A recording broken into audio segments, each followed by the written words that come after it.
is the author of the book, The Holy Mushroom, Evidence of Mushrooms in Judeo-Christianity. He co-authored the book, Astrotheology and Shamanism, Christianity's Pagan Roots, with Andrew Rutejit. He also co-produced the DVD, The Pharmocratic Inquisition, also with Andrew. He is the curator of the official website for John Marco Allegro, the much-criticized Dead Sea Scrolls scholar, and has contributed much to the re-examination of many of Allegro's theories. He is the editor of the upcoming Ethnogenics and Consciousness, a comprehensive overview of the psychedelic sciences, a 2-volume set of interviews with about 50 of the world's leading independent and academic researchers in psychedelic studies, scheduled for release in late 2011.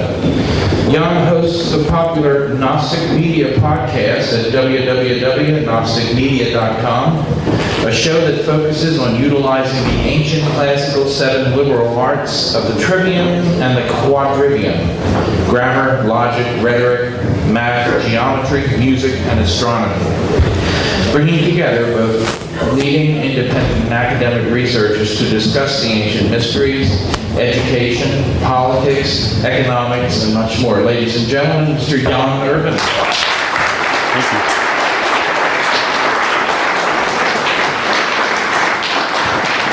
Well, I'm going to have to move through the information quickly here. I've got a lot to present, and basically, as Bob Tuscan discussed earlier, the Trivium is about critical thinking, and I'm going to have to decide which microphone I want to use here. So let's start out with this one and see how it goes.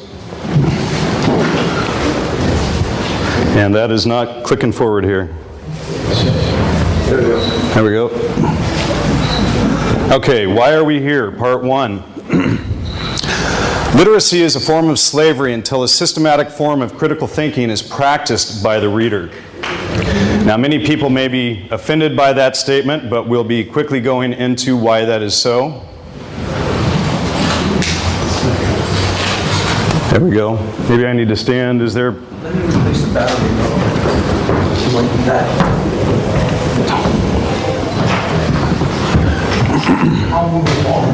The status quo, or our existing state of affairs, is in conflict with human needs for survival. The storm of irrationality has 3 major components, and give me just a second. Censorship or secrecy, which is the act of occulting information. Corruption of education, which leaves you intellectually self-defenseless. And 3, absence of nonviolent communication, which prevents constructive action. Ending secrecy and revealing the truth does not automatically give people critical thinking.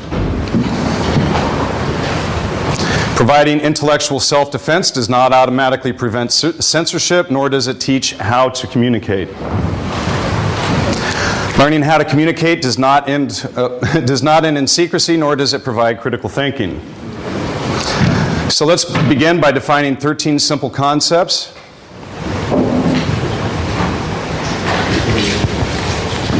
Number 1, axiom of non-aggression is the ethical stance which asserts that aggression is inherently illegitimate. Aggression is defined as the... Excuse me, I'm going to have to keep that bottle of water open. Oh, you skipped, okay, there we go. Sorry. Okay. Aggression is defined as the initiation of physical force against persons or property, the threat of such or fraud upon persons or their property. In contrast to pacifism, the non-aggression principle does not preclude violent self-defense. The principle is a deontological or rule-based ethical stance.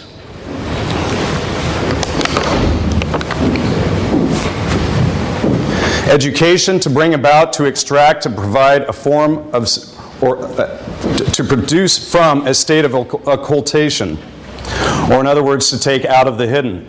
From the Latin verb educo, to lead out or draw out.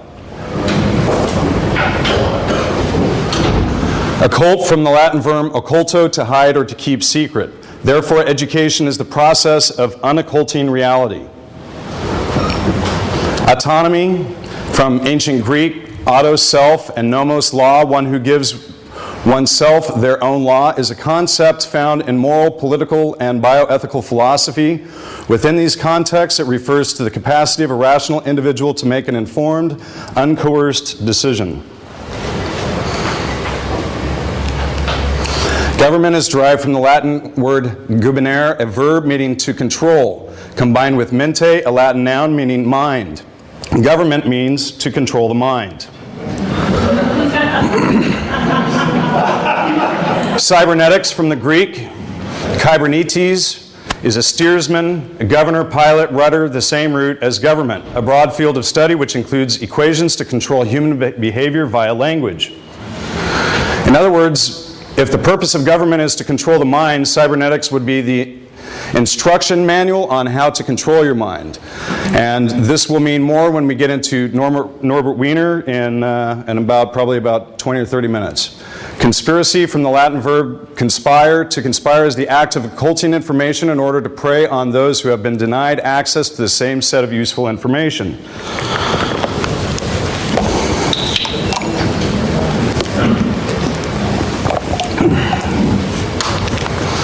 Terrorism, government by force, and of course that's from the Oxford English Dictionary, so any terrorism so-called that you find out there, that is governments committing those things to govern the people. Missing a lack of awareness or knowledge as a consequence, oh, and I forgot I have this microphone in my hand, that would help, huh? A consequence of never having had the choice or opportunity to be exposed to it. Had they been exposed to awareness or knowledge, it would have been integrated into their thoughts and actions had they only been given the opportunity. Ignorant, someone who is aware of a concept or knowledge and yet does not integrate this information and thus are resistant to learning by their own choice or choosing not to learn, which is also denial.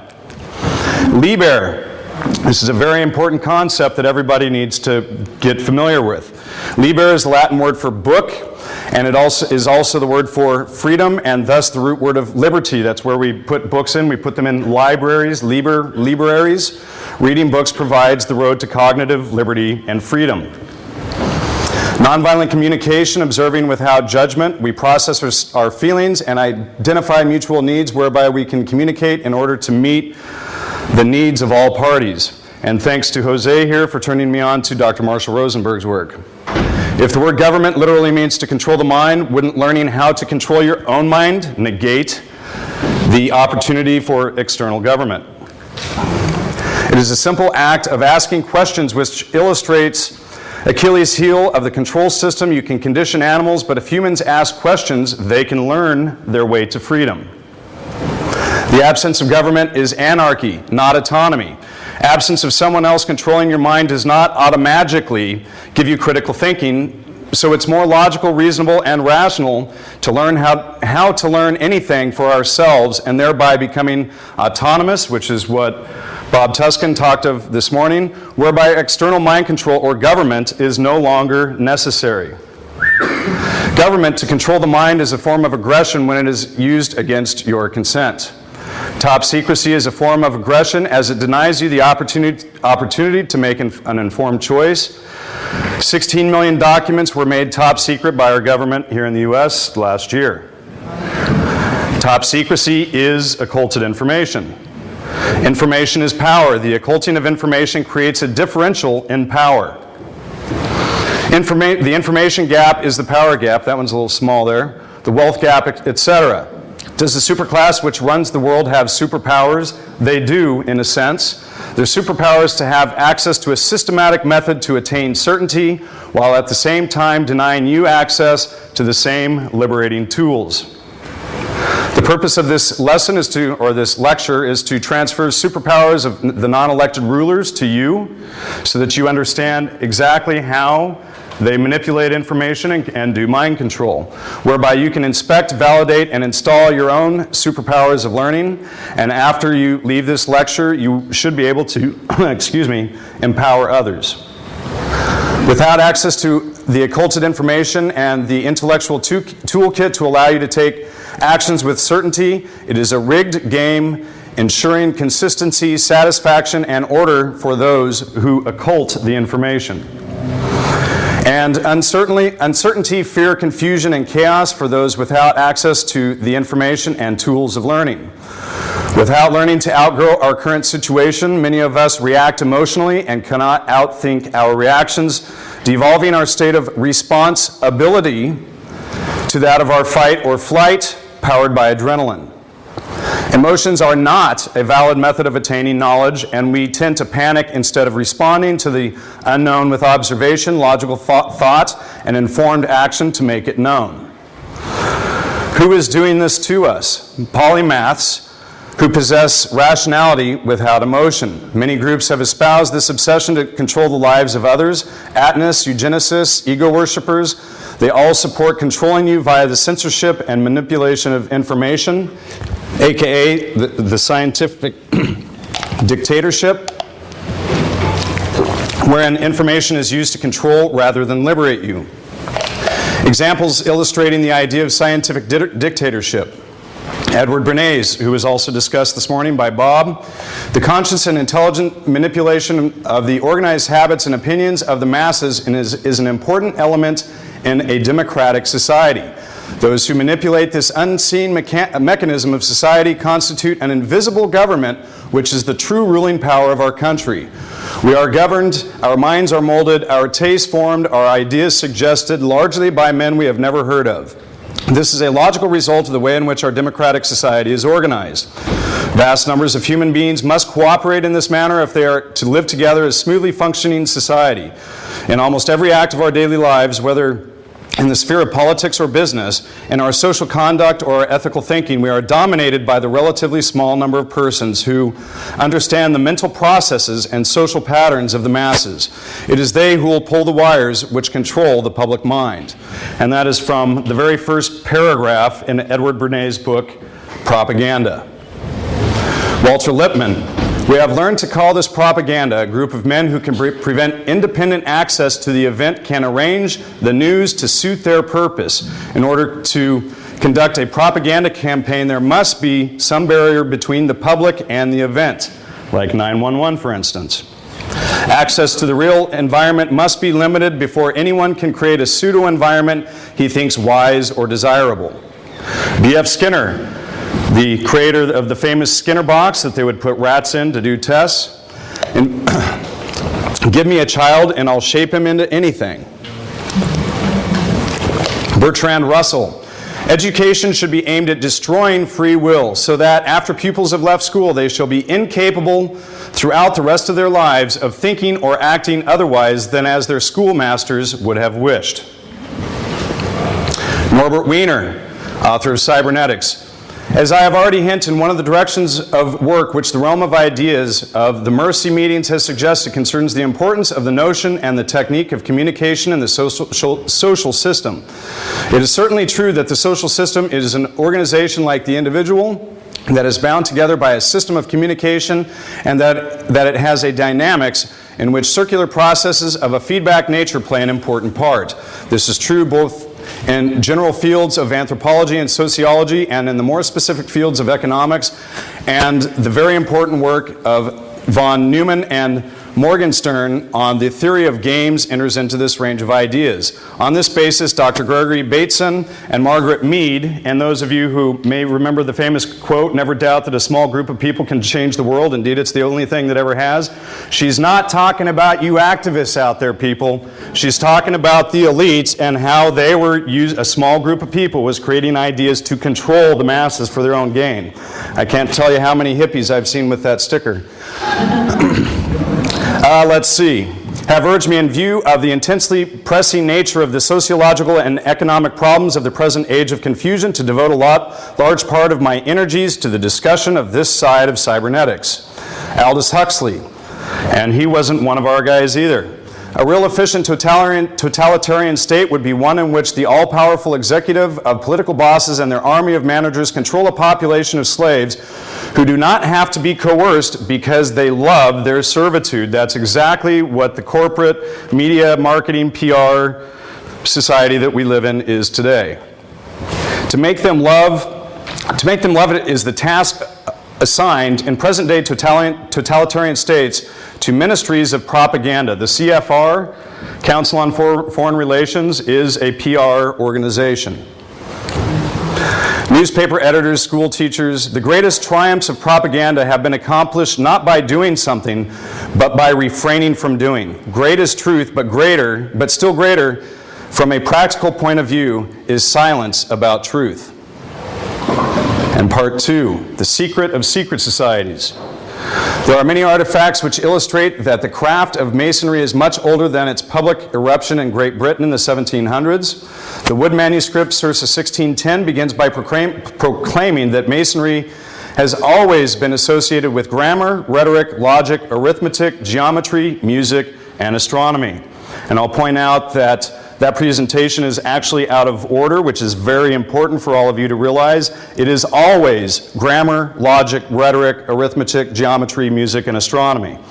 It is very important for the elites to mix the proper order up so that people cannot free their minds. This is an unmistakable reference to the 7 liberal arts composed of the Trivium, which is grammar, logic, and rhetoric, and the quadrivium, which is arithmetic, geometry, music, and astronomy. And these are the ancient mystery arts. And these ancient subjects lost to the Christian world during the Dark Ages and preserved in the Middle East by Arab scholars until the Crusades. Albert Pike's magnum opus, Morals and Dogma, on page 861, proclaims that the royal secret of the Sublime Prince is found in the understanding of the Pythagorean triangle, which I meant to show at the beginning of the lecture, but I forgot to put it in the slide, so my apologies. It's basically a triangle with 5, 3, 4 on either side, the 5 representing the 5 senses, the 3 representing the trivium, grammar, logic, and rhetoric, and the 4 representing the quadrivium, math, geometry, music, and astronomy. In observing with our 5 senses, we process this input using the trivium and quantify our reality using number in its many forms via the quadrivium as a measure of understanding.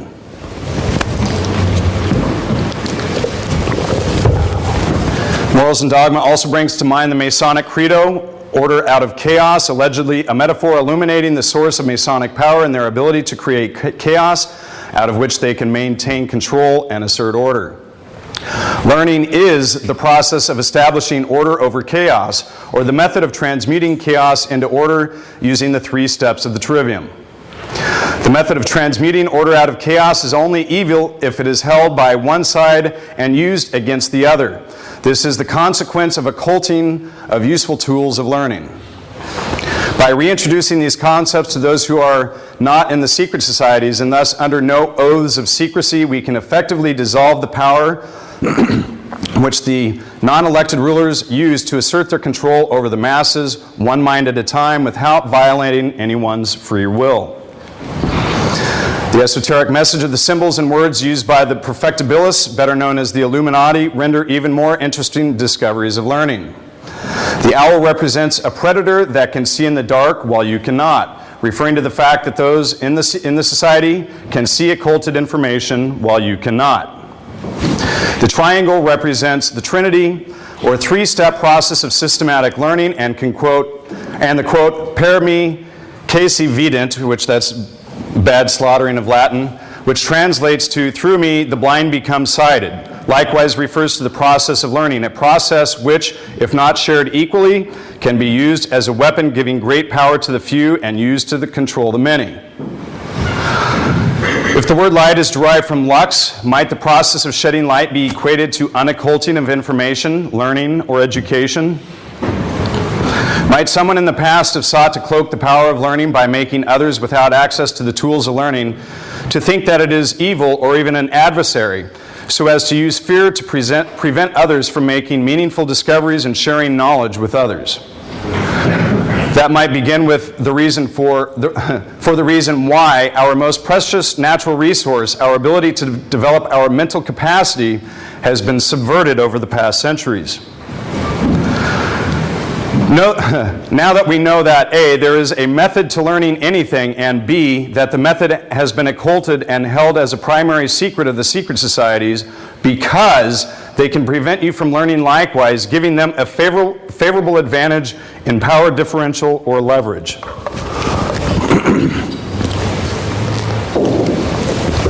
Since much of the information we need to understand our history has been occulted, It is through the processing of reading books that we can liberate our minds and exercise our freedom of speech and communication to better progress our understandings through a common language of interaction with others.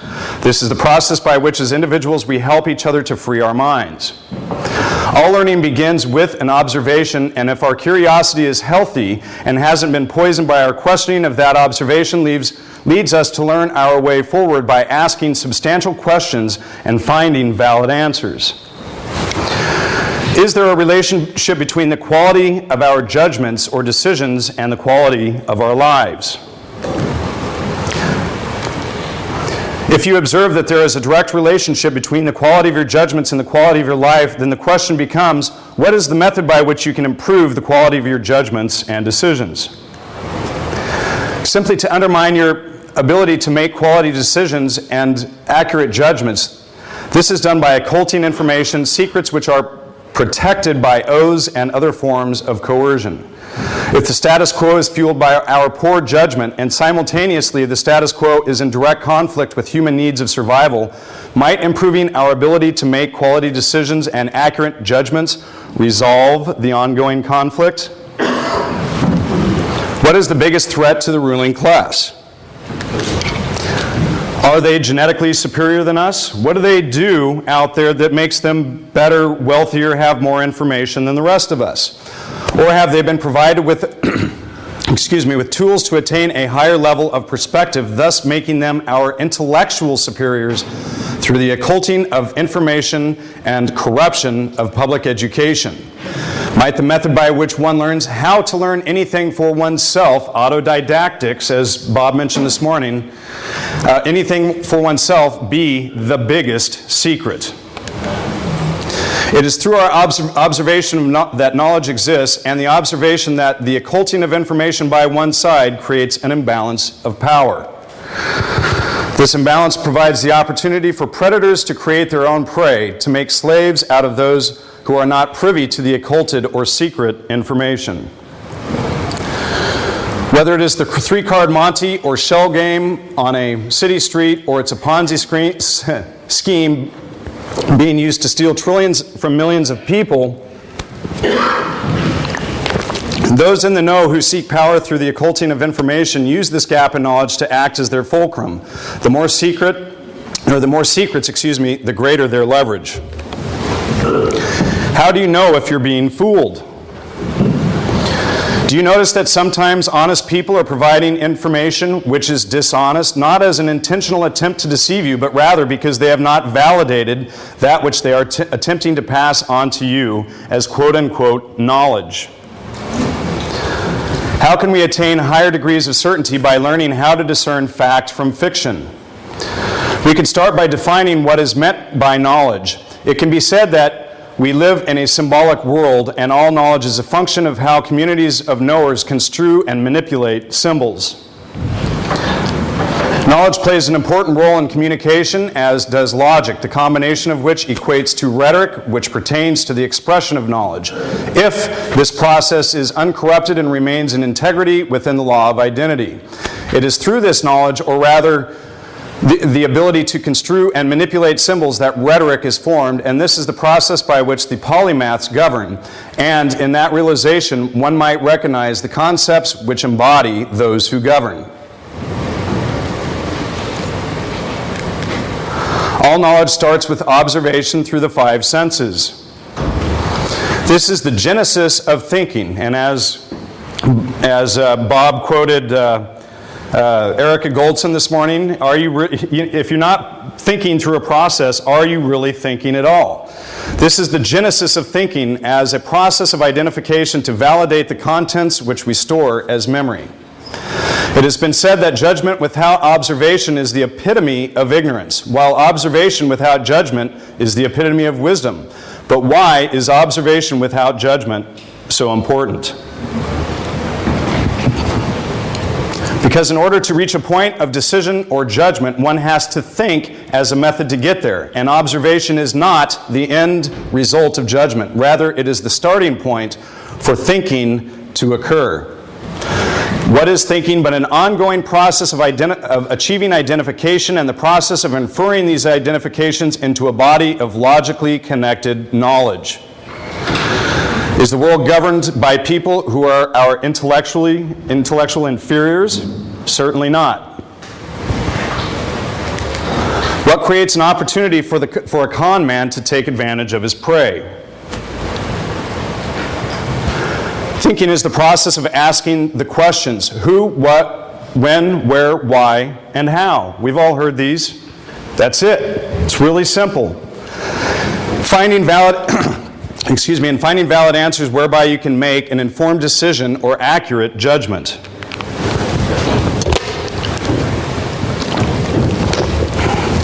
Is it because we have all observed contradictions in our perspective of reality, which have sparked our curiosity and initiated us on a process of thinking whereby we seek to learn how to remove our misunderstandings about the world and communicate this newfound understandings to others? Isn't that why we're all here? The root cause of what makes us aware that something is wrong is that we are comparing and contrasting that which we observe to that which we have experienced in the past. The root cause of what makes us aware that something is wrong is that we are comparing and contrasting that which we observe now to that which we have experienced in the past. We can all remember a time when we had greater degrees of liberty, and by comparing and contrasting the past to the present, we sense a decline in our way of life. This comparison or contrast is the basis of the duality of our shared physical reality. Without contrast, there would be no way to discern one thing from another, which is the essence of unity or non-duality. We are all familiar with the corporations we are all familiar with how corporations identify themselves with logos. In the ancient Greek, logos, often translated as word or number, originally meant ratio. The Pythagoreans developed a theory of ratio and proportion as applied to numbers. Early translators rendered this into Latin as ratio, meaning reason, as in rational. Medieval writers used the word proportio or proportion to indicate ratio and proportionality for the quality of ratio. It is innate to humans that we have the ability to form and use ratios and thus to be rational. This is the key to what makes us human, our ability to recognize and use letters, thus building words, creating sentences, writing paragraphs, and sharing information beyond our lifetime. Just as one might build an entire city of bricks, there is an entire reality built from letters, words, and language, and we are all aware that all too often in history, words have been used to create invisible prisons and to enslave minds. Viktor Frankl made an observation through which we can all come to understand the essence of what is to be human beings. Between stimulus and response, there is a space, and in that space is our freedom. To choose to think or not to think, to learn or not to learn, those are the questions we should be interested in. As humans, we implicitly learn in a variety of ways, but we do this inconsistently and without accuracy or precision. It is in the explicit observation of how our natural ability to learn actually works where we find the key to learning anything we want in life. As I'll show, there is really only one question we need to be asking, and it is by using this single word or question that we can unlock our minds and truly begin to explore through a methodology of critical thinking and creative problem solving. Can anybody here answer what that question or that word would be? Anyone? Why? It's the word what, and it helps if you put a question mark behind it. What is the identity of blank? What is the process and purpose of thinking? Thinking is the process of identification. To use a metaphor, if you equate the process of learning to the process of eating, thinking is where you identify what is and what is not food so that you do not poison yourself, as eating without thinking could lead you to consume something which is not food.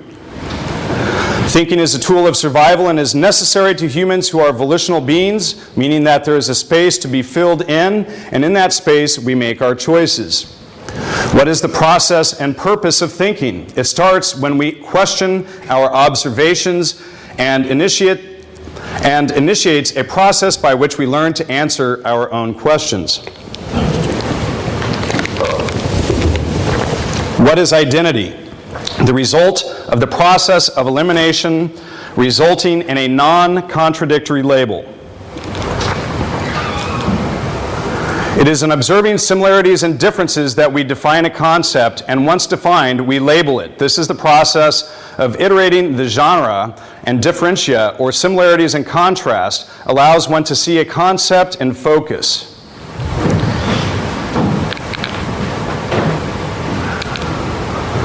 Once a concept is defined or labeled, it can be further identified by asking who, what, where, when, why, and how.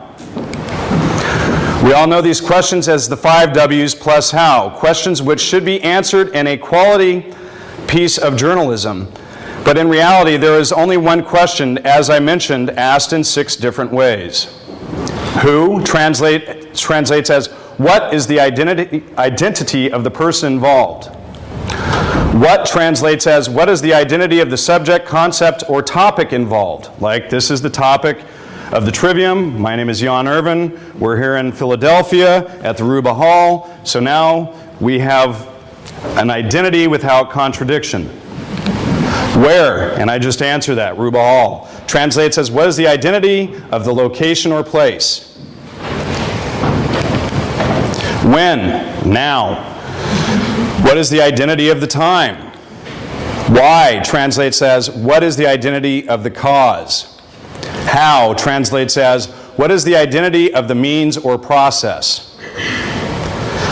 It is in asking the question, what is the identity of blank, that thinking takes place, as it is the process of grasping identification, and this is logic. Logic is the art of non-contradictory identification. This is the essence of human communication, and being that we've all been deprived of it, it is no wonder that we're all here looking for something, and now we can identify what that is. It is also useful to define the concept of proof at this point, and proof is the process of deriving a conclusion step by step from the directly given evidence of the senses, each step in accordance with the law of identity, which is logic. Once concepts are mutually defined, communication becomes much more efficient and effective. In essence, any agreed upon definition acts as a common ground for successful communication. If you are attempting to communicate with someone and cannot agree on common definitions, communication cannot take place. This is the basis of irrationality. If identities cannot be defined, logic is not present, and the conversation is apparently about nothing. If there is a failure to communicate, it is likely that there is a contradiction in identification, where reaffirming mutual agreement on definitions or identification will most likely remedy the situation. This is the common thread between humans and computers, and why we can use computers to communicate. The way I'm communicating with you right now is identical to how computers communicate in a excuse me, without the hiccups. In a technological sense, we all speak in code, and if you have the decoder, in this case, English, you can understand what I'm saying, but guess what? If you have Chinese or German out there and I'm speaking English, we're not getting the same code unless you have more codes.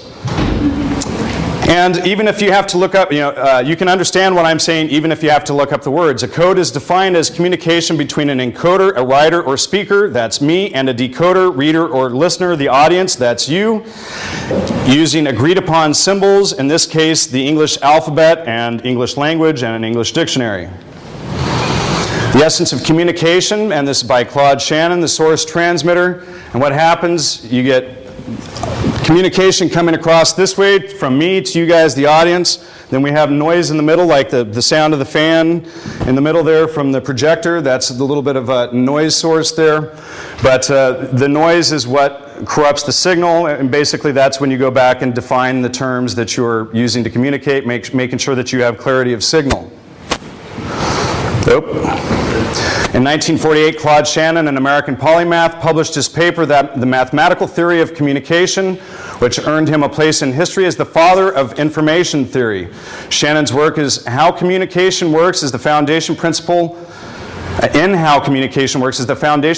for the electronic age, as it is used in computers and practically every communication device or electronic gadget, including all your phones in your pockets. It is in recognizing the input, processing, and output pattern that we can learn how our own processes of communication is undermined. You have an idea, you express it, and the person to whom you're speaking looks as if your message has been lost in translation. If you agree on the definitions, i.e. the coded language used to transmit the message, whether in English or binary code, the next step would be to identify the source of noise in the message, specifically identifying that which is the message and that which is not. This is the logical processing. Humans and computers differ insofar that humans sometimes attempt to deceive each other and or communicate information which is not validated. Both instances create chaos or noise which can dissolve the integrity of the message. A fallacy is an error in our logical thinking process. The word fallacy derives from the Latin fallare, to deceive. A fallacy is an error in our logical thinking process. The word, got copied twice there. If someone is unaware of the myriad of fallacies in existence, their use, if recognized by you, might be construed as innocent. If someone is knowledgeable about the fallacies and is attempting to deceive you by using them, if recognized by you, can be addressed, and you can avoid taking in toxic information and filing it into your memory as truth. However, when so much information is held secret and so many fables are therefore circulated as truth, it is hard to achieve a clear focus on reality. Thinking is the process of bringing our mind into focus on the subject or concept to be identified. So what would happen if the properties of identification are withheld from you, the public? You become the external enemy, the profane public, the stupid, gullible masses, etc., who are left blind and in the dark. This is the nature of encryption and cryptography, which Claude Shannon also miraculously elaborated in the simplest terms. You have a message source going through, it's encrypted. You have the key source. In this case, I'm speaking English. You all have the key source of English to understand what I'm saying. Gets decrypted and the message goes out. If you do not have the key source, the information goes through and you don't get the message.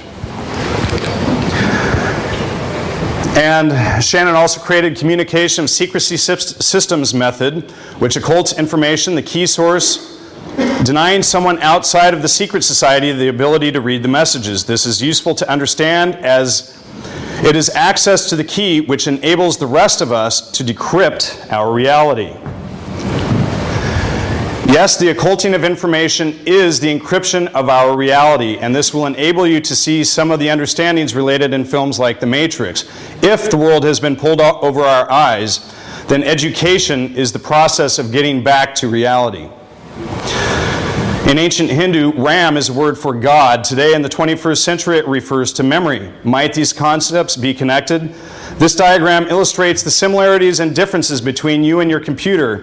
It's also titled Your Computer and You, and I thought that it might help to help you get more out of this lesson.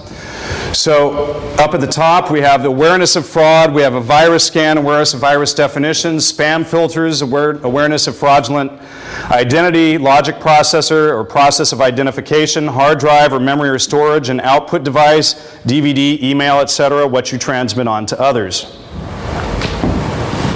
It is likely that we all have a computer, and like we just learned from Shannon, there are 3 basic steps to making it useful: 1 input, 2 processing, and 3 output.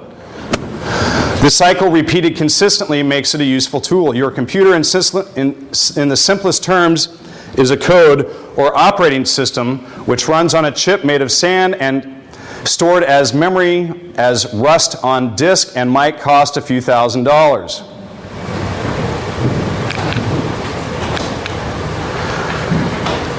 You might connect your computer to the internet and input You then might have a firewall, a virus scan, a spam filter in place before you let your processor get to work and eventually store it to memory, whereby it can be recalled and output to a printer, disk, or sent back out through the internet as communication. If all pieces work synergistically, the computer is useful and generates satisfaction, serenity, and if not, it causes frustration and confusion, such as computer crashes and your computer doesn't work. So if you have a bunch of viruses and crap in your computer, does your computer work well?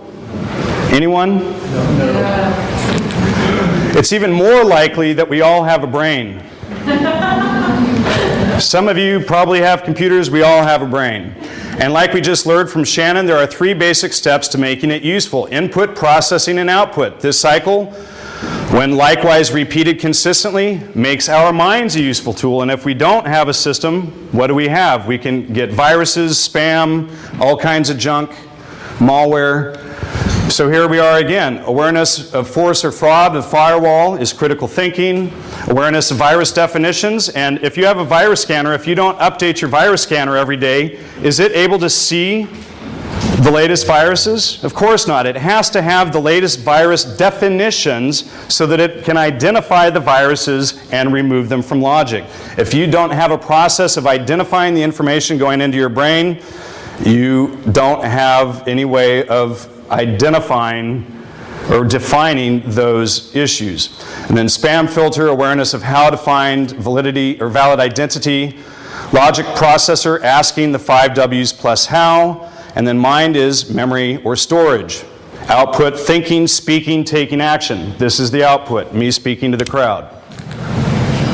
Your mind, in simplest terms, is the operating system of the brain, which is the most complex organism in the known physical universe and is priceless compared to the couple grand you might spend on your computer.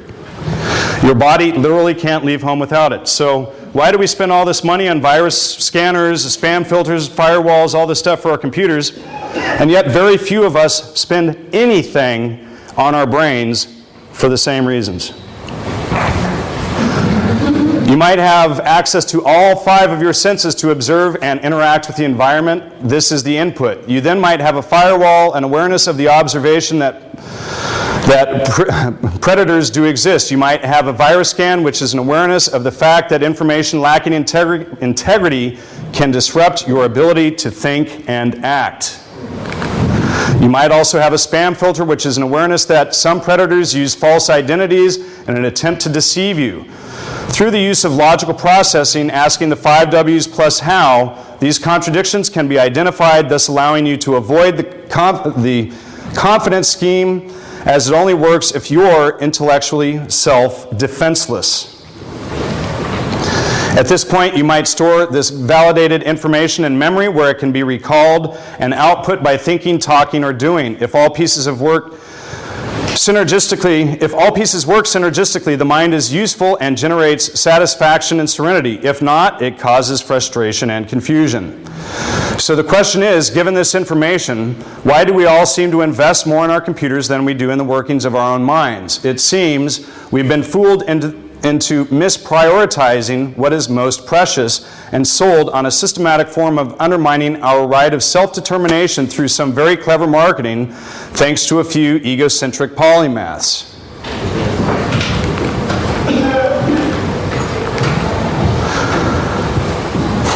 When we fail to exercise our choice to think or not to think, we become our own oppressors. What happens if we do not have a firewall, virus scan, and spam filter running at all times? We lose our choice, as it is in these 3 steps wherein we evaluate and assert our decisions. It is in the turning off of our awareness through the false creation or attribution of trust whereby we become controlled, literally. For it is in the input where the propaganda and the deception enter into our mind through the 5 senses, and without questioning, we store it as factual truth in memory. Our choice is self-usurped and outsourced to whatever input we are exposed to because we have lost the curiosity to ask the big question, the big word, what? And the discipline to ask it in 6 different ways consistently, and thereby we've lost our free will. This is what the ruling elite hold over us. You are free only when you understand yourself in relationship to your surroundings, and this changes as you move through the world. However, the common thread which creates the fabric of knowledge is the observation that learning is the path to freedom. And referring back to the communication systems theory, this is the key to unlocking our own minds, decrypting our reality, enabling us to take actions which inspire others to do likewise. War has both mental and physical characteristics. There can be no support for physical warfare if first there is not mental support which facilitates the physical action. To defeat your enemy, you must break their will to control you. In order to break their will, you must break their ability to control your mind. It is only when information is occulted that the appearance of the truth can be disfigured, and it is in this intellectual corruption whereby human beings can be tricked into dehumanizing and thus rationalizing the use of aggression, fraud, and coercion on other human beings and their communities. The buck stops here. Here's where all of this lecture pays off. We are standing on the top of the single most powerful learning methodology which produces progress with ever-increasing degrees of certainty. But first, there's one more word to learn: the trivium. Latin for where three roads meet. What three roads? The input, processing, and output, which when used in a systematic ordered repetition produces satisfaction. At this point, I'm going to have you elevate your own sense of perspective, thereby transmuting your natural implicit ability to learn into an explicit form of intellectual self-defense. The input, how to observe. This is simply defined by knowledge resulting from answering who, what, where, and when. This input or knowledge is referred to as general grammar of a concept or idea. General grammar is the connecting of human concepts or word concepts into objective reality. The processing, how to think. This is simply the understanding which results from answering why. It is the art of thinking without contradiction or non-contradictory identification. This processing or thinking is referred to as logic. The output, how to communicate. This is simply the communication of knowledge and understanding or wisdom which precipitates from answering the question, how? Damn it. It is in taking the grammar and applying logic that creates what is referred to as rhetoric or the expression of wisdom.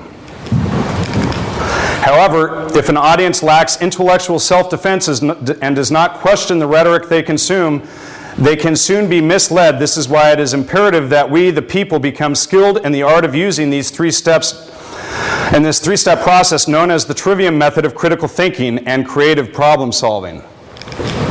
Whether referred to as input, processing, and output, or how to observe, how to think, how to communicate, or knowledge, understanding, and wisdom, or grammar, logic, and rhetoric, it's all referring to the identical, implicit, and natural process we all have as human beings. This is why it is removed from the public education system and preserved within the elite universities, mystery schools, and secret societies. It is the single secret which allows them to create and maintain power in the first place by amputating our curiosity and the ability to learn for ourselves, making us dependent on teachers in Pavlovian classrooms using Wundtian implementations of experimental psychology to condition us like Skinner's pigeons, where we can read just enough to be efficiently and effectively controlled. B.F. Skinner deprived his pigeons of food and then used food to corrupt the actions of the birds, and our non-elected rulers deprive us of information and money, and then the use of these deficiencies to corrupt our actions in their favor. This is the root cause of why the status quo is in direct conflict with human needs of survival. This is why in the 15,000 hours you spent in public schooling, they did not teach you that in which in the 15,000 hours you spent in public schooling did not teach you that which you've learned within this 1 hour lesson. It is the most important thing which can be taught, and yet it is conspicuously absent from our status quo. Now, a couple of quick examples to give you the best grip possible on this set of perspectives, and this thing is driving me crazy. If you have ever been out of your neighborhood and gotten hungry, it's likely, like today, that you've had the experience of ordering from an unfamiliar restaurant. You observe the menu, you think about what you would like, and then you order and eat your meal. These steps: observe, think, order. You don't eat, order, and then think about what you want. And look at the menu. That would be illogical. Grammar is the definitions or knowledge, what's on the menu. Logic is the process of thinking, comparing what you like to the menu, and assuring you don't eat a contradiction to what brings you satisfaction. Rhetoric is the process of ordering and eating the meal. I think I may have skipped one there. It seems almost every television channel has a police crime scene investigation show, and yet, ironically, too few in this world can actually recognize, investigate, and solve any of the myriad of mega crimes and grand theft world going on. In these shows, the grammar, logic, and rhetoric process is the repetitive theme, the system or method by which the crimes are solved. First, there is an awareness and definition of the crime scene, which then goes back to the lab to think through the evidence and identify and remove contradictions, whereby the connection to the criminal having been made, the arrest can take place. Grammar, logic, rhetoric, a wheel of power which the helmsman used to steer the rest of us through life. This is the essence of how to instantly introduce equilibrium to the world, one free mind at a time. And lastly, if you haven't gotten the hang of it yet, one more example.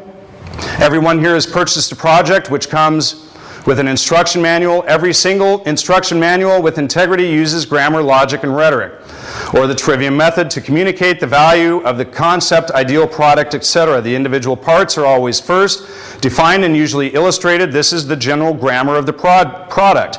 Next, the manual will show you how all the parts fit together, illustrating how the knowledge of the individual parts are interconnected, which produces your understanding, thus allowing successful assembly of the product.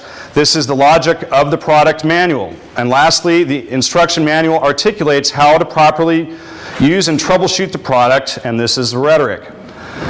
Picture a circle divided into three equal parts. These three roads, grammar, logic, and rhetoric, when used in that specific order, repetitively with active learning engaged, produces ever-increasing degrees of certainty. If you rotate the circle and progress it horizontally, it creates a line of repeating steps, grammar, logic, rhetoric, etc. And this is a comprehensive decision-making process. It is the process used to deceive all of us to lock our own minds early in life as being deprived of this simple natural reflection of the human learning process. We accept whatever feels emotionally pleasant as truth, and that does not compute, if you'll excuse the irony. Critical thinking cannot be effectively taught in a curriculum, as it is a skill which results from the process of thinking and learning and is driven by the grammar, logic, and rhetoric cycle of observation, thought, and action. The purpose of grammar is to bring initial and consistent order to a body of knowledge. The purpose of logic is to extract understanding from the body of knowledge. Rhetoric is the cogent explanation of that body of knowledge, and if done effectively, this is known as teaching. When one realizes that they desire to change their environment, either as recognition of a problem or the inspiration of a new creation or improvement, the learning process is necessary. This is why this use of our five senses, processed by the Trivium and integrated into our comprehension via the quadrivium, is embodied in the famous 5-3-4 triangle of Pythagoras, which I forgot to put in there.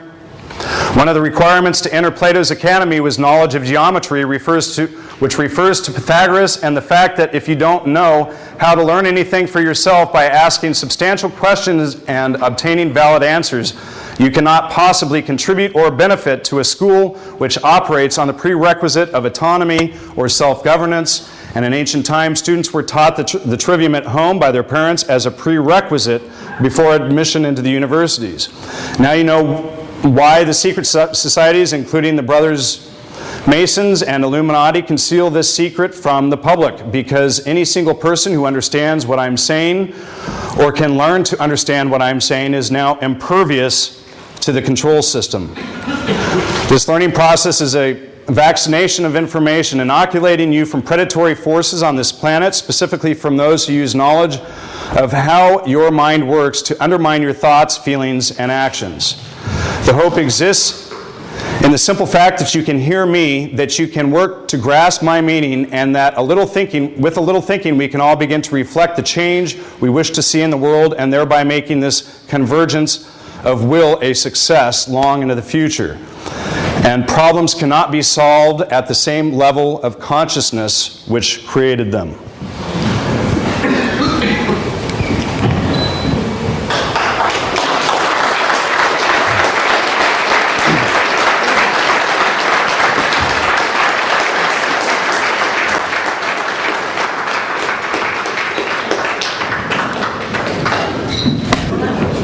Wanted to present you with certificate of participation Thank you. for being here, and thank you so much for your Thank you.